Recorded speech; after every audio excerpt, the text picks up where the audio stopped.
और आइए अब आपको गोवा ले चलते हैं। गोवा की 2 लोकसभा सीटों पर किसका कितना जादू काम करता नजर आया, किसका कितना मैजिक वहां पर चलता नजर आया। तो गोवा की 2 लोकसभा सीटों पर नंबर क्या कुछ कहते हैं, जरा उस पर भी नजर डाल लेते हैं फौरन। एनडीए को यहां पर 1 सीट मिलती नजर आ रही है, एनडीए के खाते में 1 सीट जाती नजर आ रही है। जबकि अगर हम यहां पर इंडिया गठबंधन का जिक्र करें तो इंडिया गठबंधन के खाते में भी 1 सीट जाती नजर आ रही है, यहां पर 0 से 1 सीट। यानी ये कह सकते हैं यहां पर जो मुकाबला है वो मुकाबला कांटे का नजर आ रही है। अन्य के खाते में 0 सीटें जा रही हैं, 1-1 सीटें दोनों के खाते में जाती नजर आ रही हैं यहां पर इंडिया और इंडिया के गठबंधन में।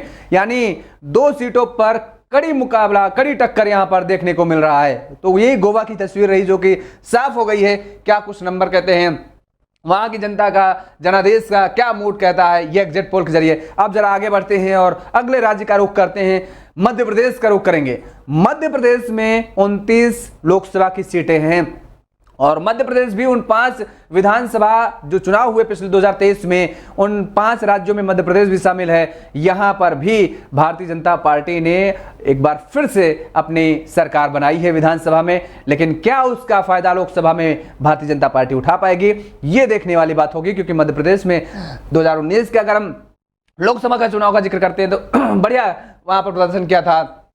इस बार क्या नंबर्स कहते हैं, देखिए 28 से 29 सीटें यहां पर जाती नजर आ रही हैं एनडीए के खाते में, जबकि इंडिया गठबंधन को केवल 1 सीट मिलती नजर आ रही है।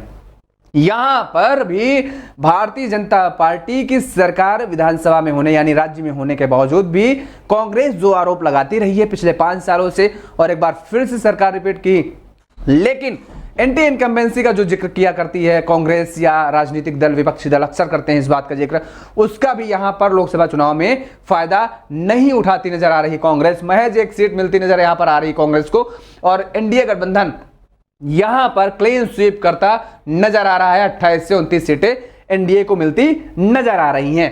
तो ये मध्य प्रदेश की तस्वीर भी साफ हो गई है। और अब आपको हम चंडीगढ़ ले चलते हैं। चंडीगढ़ की तस्वीर क्या है, चंडीगढ़ में 1 लोकसभा की सीट है और यहां पर क्या भारतीय जनता पार्टी, और चंडीगढ़ का एक सबसे बड़ी बात यह है कि मध्य प्रदेश माफ कीजिएगा पंजाब और हरियाणा की राजधानी है। पंजाब में जिस तरीके से जनाधार नहीं है भारतीय जनता पार्टी का, वहां पर आम आदमी पार्टी और कांग्रेस मजबूत स्थिति में है।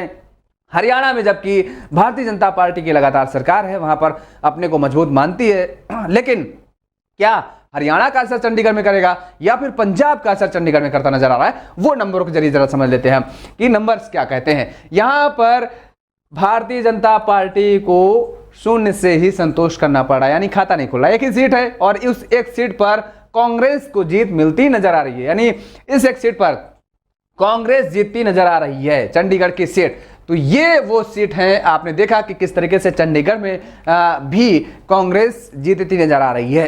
अब अगर आगे बढ़ते हैं, त्रिपुरा आपको ले चलते हैं। त्रिपुरा लोकसभा की तस्वीर क्या कुछ कहती है, त्रिपुरा में जो चुनाव हुए वहां पर जनता का क्या मूड रहा, जरा वो समझते हैं। 2 लोकसभा की सीटें हैं, यहां पर 2 लोकसभा में कौन बाजी मारता नजर आ रहा है वो भी जरा हम समझ लेते हैं, देख लेते हैं। एनडीए के खाते में देखिए, एनडीए के खाते में 2 सीटें जाती है, यानी 2 सीटें हैं त्रिपुरा में और 2 की दोनों सीटें एनडीए के खाते में जाती नजर आ रही हैं यहां पर।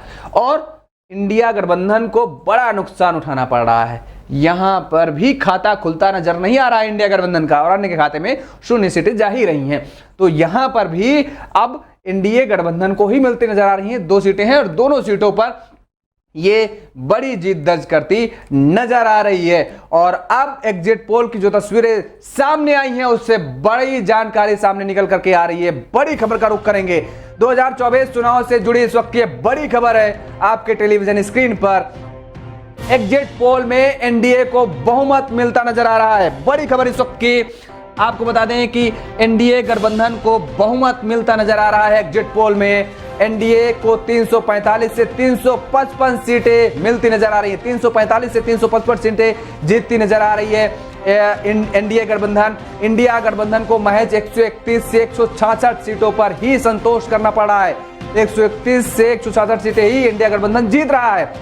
भारतीय जनता पार्टी की एक बार फिर से सरकार बनती नजर आ रही है केंद्र में। बड़ी अपडेट, बड़ी खबर आपके टेलीविजन स्क्रीन पर इस वक्त की। आपको बता दें कि एग्जिट पोल के नतीजों पर अगर हम गौर फरमाएं तो एक बार फिर से एनडीए की सरकार केंद्र में बनती नजर आ रही है और तीसरी बार प्रधानमंत्री नरेंद्र मोदी बनने की ओर लगातार अग्रसर है, यानी नरेंद्र मोदी प्रधानमंत्री बनने की ओर अग्रसर नजर आ रहे हैं। एग्जिट पोल के ये आंकड़े साफ तौर पर इसी ओर इशारा करते हैं। बहरहाल लेकिन यहां पर आपको एक बार फिर से हम आगाह कर दें और बता दें कि ये जितने आंकड़े हमने आपके सामने रखे, जो आंकड़े हमने आपको दिखाए, ये महज एग्जिट पोल थे, ना कि एग्जैक्ट पोल। और एग्जैक्ट पोल 4 तारीख को आएंगे इलेक्शन कमीशन की तरफ से और उसके बाद ये तय हो जाएगा कि आखिर केंद्र में सरकार किसकी बनेगी। तो फिलहाल 4 तारीख तक हमें भी इंतजार करना पड़ेगा और आप भी 4 तारीख तक इंतजार करिए। लेकिन सबसे पहले सबसे तेज हम आप तक एक एक अपडेट पहुंचाते रहेंगे कि आखिर केंद्र की सत्ता पर कौन काबिज होता है। मेरे साथ फिलहाल इतना ही और आप देखते रहिए डेली 24 भारत। नमस्कार।